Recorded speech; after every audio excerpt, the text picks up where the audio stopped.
Picture this. You, confidently strolling towards your dreams, free from the shackles of financial stress. Sounds tempting? Well, it's not just a fantasy, it's an achievable reality. The key to unlocking this financial independence lies in one simple word: budgeting. No matter your income level or financial goals, creating and sticking to a budget can revolutionize your financial situation. In fact, it's the basic building block that many successful individuals utilize to build wealth and live their dream lives. And budgeting isn't just about restricting yourself from spending. Instead, it's about taking control of your money and directing it towards what truly matters to you. Let's go through the 7 essential steps to starting and keeping to your very own budget. Step 1. Define your financial goals. First things first, grab a cup of coffee and sit down for a few minutes to think about your financial goals. It might sound boring or uninteresting, but this step is crucial in setting the foundation for your budgeting journey. Many people dive directly into trying to draw up a budget, but you shouldn't skip this exercise. As famous author Stephen Covey once said, you should always begin with the end in mind. What are your short-term goals? Maybe you want to save up for a vacation or pay off some credit card debt. And what about long-term goals? Do you dream of buying a house or retiring early? Take some time to really think about where you want to reach from a financial standpoint, both in the near future and in the long run. Write them down and make them as specific as possible. The more clarity you have about your goals, the easier it'll be to create a budget that aligns with them. Step 2. Gather your documents and transaction history. Now that you have a clear picture of what you want to achieve, it's time to take a good hard look at your current financial situation. This step might be unpleasant for many of us, because let's face it, no one likes facing the reality of their finances. It's hard to own up to the fact that you commonly drop several $100s on food delivery every month, for example. But it's a necessary step if you want to take control of your money. Start by gathering all your financial documents, bank statements, credit card bills, loan statements, and any other relevant paperwork. Your online transaction history can be a good source of information too, if you regularly use apps like PayPal or Venmo to make payments. It's important to understand where your starting point is, so that you can make informed decisions moving forward.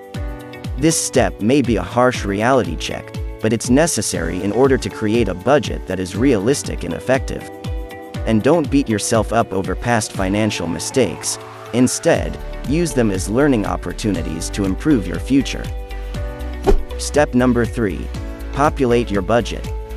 Now you have a clear understanding of your current financial situation, so it's time to start populating your budget. This step is all about putting numbers to paper, and then allocating your money in a way that aligns with your goals. You can use an app for this, or if those seem too daunting, a simple spreadsheet will do. Start by putting in your income sources. This includes any money that you receive from your job, investments, side hustles, or any other sources. Be sure to include the after-tax amount, as that is the actual money you have available to spend. Next, list out all of your fixed expenses.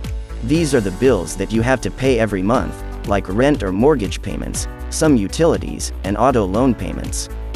Be sure to include any subscriptions or memberships that you may have as well. These fixed expenses are non-negotiable and need to be accounted for in your budget.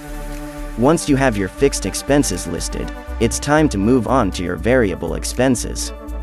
These are the costs that can fluctuate from month to month, like groceries, entertainment, and transportation. Take a look at your past spending habits to get a sense of how much you typically spend in these categories. Be realistic with yourself about where your money is going, and try not to underestimate your spending. It's better to overestimate and have some extra money left over, than to underestimate and find yourself scrambling to cover expense holes. Step 4. Figure out how much monthly savings you need. We talked about setting out your financial goals in step 1, and this is where it'll be put to use. You now know your income and expenses, so the next step is to figure out how much money you need to save each month to reach those goals. If, for example, Your short-term goal is to save up for a $2,000 holiday. You could reach that by saving $400 over 5 months. If that's not doable, you could scale it down to $200 over 10 months. You can now incorporate that $200 into your budget. If you've still got a budget surplus after this, you're doing great. That extra money can then be put towards saving for an emergency fund, or towards investments to grow your wealth or meet your long-term goals. But if you've got a shortfall, that brings us to step 5. Identify expenses to scale down on. It's certainly possible that you may be looking at a budget shortfall or deficit. In this situation, the first thing to do is to take a close look at your expenses and identify which ones you can either reduce or even completely remove. It's not a simple thing by any means, because nobody wants to cut back on their expenses. We all love our daily coffee runs and weekend shopping expeditions. But sometimes, in order to reach our financial goals, we have to make some sacrifices. You don't have to completely give up your daily latte, or stop treating yourself every now and again. But if you're facing a budget shortfall, the reality is that some cuts have to be made. Maybe instead of buying a coffee every day, you could start making your own at home at least a few times a week. Or perhaps you could try shopping for clothes at thrift stores or online sales, instead of splurging at the mall. And do you really need that much data on your cell plan, or can you downgrade to a less expensive one? Ultimately, it's all about finding that balance between enjoying the things you love and being mindful of your financial goals. Step 6. Look for ways to increase income. If scaling down on expenses alone won't bridge the gap, it's time to think about ways to increase your income. This is easier said than done, but it's not impossible. Increasing your income doesn't have to mean working multiple jobs or sacrificing all of your free time. There are plenty of creative and flexible ways to make some extra cash. Maybe you have a hobby that you can turn into a side hustle, like selling your artwork or offering your photography services.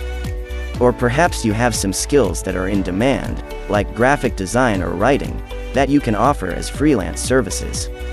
You could even consider renting out a spare room on Airbnb, or driving for a ride-sharing service. Your starting point could be figuring out how much time you can spare on both weekdays and weekends, which will be your possible side hustle time. The key is to think outside the box and see what opportunities are available to you. It may require some extra time and effort, but the additional income could make a significant difference in closing that financial gap. Plus, finding a side hustle that aligns with your interests and passions can be a fun and rewarding experience. Step 7. Continuously update and fine-tune your budget. Budgeting is not a one-time task. It requires continuous updating and fine-tuning.